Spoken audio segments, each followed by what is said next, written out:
Hey guys, welcome to Traditional Bowhunting Wilderness Podcast. This is Jason Samkovic. Today we're going to be talking real quick about string torque and releases and what they can do for you and can't do for you, because they're a big factor that are sleepers. Okay, a lot of people don't think about, but they can cause a lot of issues, especially when you're shooting a bow such as an ASL or a hill style bow. Now these bows are incredibly forgiving. And I think when people say they're not forgiving, they're looking at one of those two factors that they're not understanding. But people say that they're hard to tune, or that they're not as forgiving as some of the other bows, and I disagree.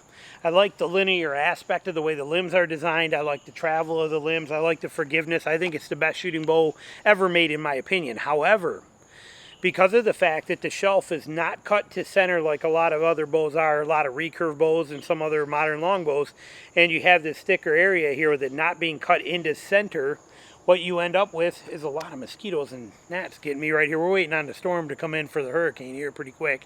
But you notice it especially on these. You can even see some of the wear I got on my plates and my shelf that I get on here. They can be very finicky to string torque and also to your bad release. Okay, now this happens to every bow, but it's more prominent and noticeable in a hill style bow than it is in any other type of bow. They will reflect that better. Now it will still shoot accurately because of the recovery and because of the linear travel. In my opinion, I think we're splitting hairs with a lot of that. For me personally, I will never shoot another style bow other than a hill style longbow. It's the only bow I'll ever shoot, because in my opinion it is the most accurate bow out there for what I do and how I want it to be. But back to the problems. This one really lets me see and feel some of them better than a lot of bows do that are more center shot. So I see it, but I cannot, some of that stuff you just cannot fix, or I cannot fix. But let's talk about them. I know I'm kind of rambling here. So what do we got two factors. One, string torque. Two, poor release. All right. So when we're talking string torque, what we're talking about here is the fact that when you draw back on an arrow, okay, when you draw back, if this string, when you pull, see this linear direction that string should be coming back, right? Should be this way. But if when you start to draw this, you torque it, okay, by pulling it back and twisting it, see that torque that's in there induced? That will cause cattywampus flight of that string, won't doing this as it flies, and it is going to cause that arrow to also do this as it goes, hitting stuff and going, okay? That is string torque. That is when you, as you draw that, are twisting that string this way or this way. So I shoot with a heavy cant. I need to bring this head down and bring this line straight back in. If I don't, and I torque that, which I will show you, you're gonna get that torque. If I come in, look at the angle of my hand versus the angle of my string. See the difference there? Look at those in conjunction. Okay, see that? That is, it needs to be this way, because if it's this way, I have torque that is happening to that. Okay, see the difference here in angle? That is going to torque my string and cause cattywampus string travel. That string is going to go like this. It's going to go whoom, whoom, whoom, whoom as it comes towards the limbs. That's a bad thing. That is string torque. Okay. The other thing we get is when we get a bad release is we are going to get travel of that string. If you do not release your hand, for example, when you come in and release, if you don't get a clean and that string goes straight away at you like that, what's going to happen is when you release, like for me, I can never get my fingers to go completely loose. Okay, they always go about to right here and they stiffen up and the string comes off of them on an outward direction like that. And it has to go around them. When that happens, I'm getting travel of my string going this way. Rather than the string going straight towards the bow, the string is now coming off my fingers this way and doing this the whole way there. Very similar to string torque, okay? And it is a factor that hits all of us. But I'm going to show you that torque effect of the string. So if you're lined up right there, so you can see my anchor, we're not going to shoot this one, but I want to show you. So if I bring this in and I come in and I line this up, I'm going to line it up perfectly with my face here so that you can see this. So here it is like this. Okay, see that line of that string is perfect? That's what we want. Now let's torque it. So I'm going to twist it like this to meet my upright face with a canted bow. This is where you see it mostly. People will cant the bow, keep their head straight. Watch the difference. Where are you at there? Okay, so here we go. See the torque in the string? Did you see that twist in the string that's doing that? That's torquing the string. That's a bad thing. Now release-wise, if I come in here like this and I release clean, that arrow goes straight forward. If I only release that far and those fingers come off, you know, if they only release like this, so a straight, clean, we're good, okay? Clean coming back, that's what people want. I still, even now, I try hard to get that type of a release. It's the best release there is.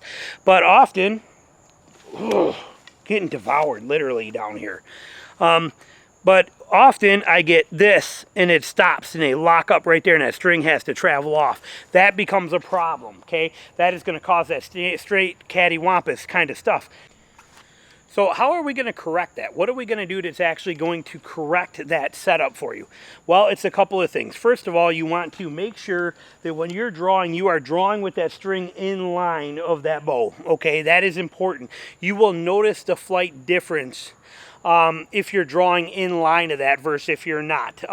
And then the other thing you want to be paying attention to is try to get that release.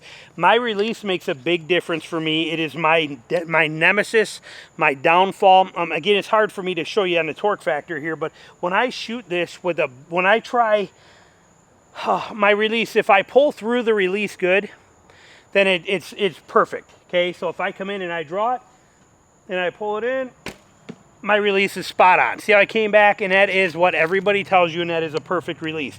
Now, if I don't, and I stay right next to my face, I do get that coming off my fingers. On a 45, it's a little different. Watch. See, it's just a little different kind of a feel to it. I can feel it. That string off my, you know, comes from here. Instead of going boom, straight like it should, it goes like that. Okay, I can feel it doing that when it goes because of how it comes off my finger. The best way for me to beat that is to practice as much as I can on getting that release to actually, like everybody tells you, come in and set and then bring it back. And that is the best kind of a release. That's actually a perfect heart shot right there. So getting that is the key. When it comes to the torquing of your string, the key thing is to videotape yourself a little bit, make sure you're lined up, but when you are drawing it back, keep that string in line, this hand in line with your string rather than being torqued this way or torqued down. Make sure you are keeping this alignment perfect, and I promise you, your arrow flight is going to be much better. Your consistency will be much better because the travel of your string is more linear. You do not want that thing wiggling and cattywampus flight of that string.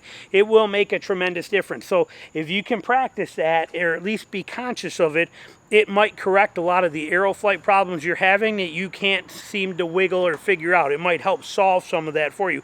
Might help make life a little bit easier, but it will make your groups much tighter and a lot more consistent. Now here we're just shooting, you know, for examples. But if I go grab these and we put them in there and we do everything right, they're, you know, I mean, it's part of the game. You know, we're punching them right in there. So that is the difference that a lot of people don't think about. String torque and the way the release is. The release is a brutal one for me to understand. I cannot fix that. I cannot get that clean. I cannot get a clean release. My hand just won't do it. It's been that way for 35 years of shooting a traditional bow. I cannot get that super crisp release. I just can't do it. No matter what I try. But that's okay. I live with it. And my arrows hit where I want. My feathers compensate. Everything goes good. I have no complaints there. But the torque and the string, that's a real easy one to fix. So hope you enjoyed this video. Thanks for watching.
Oh, we're still recording.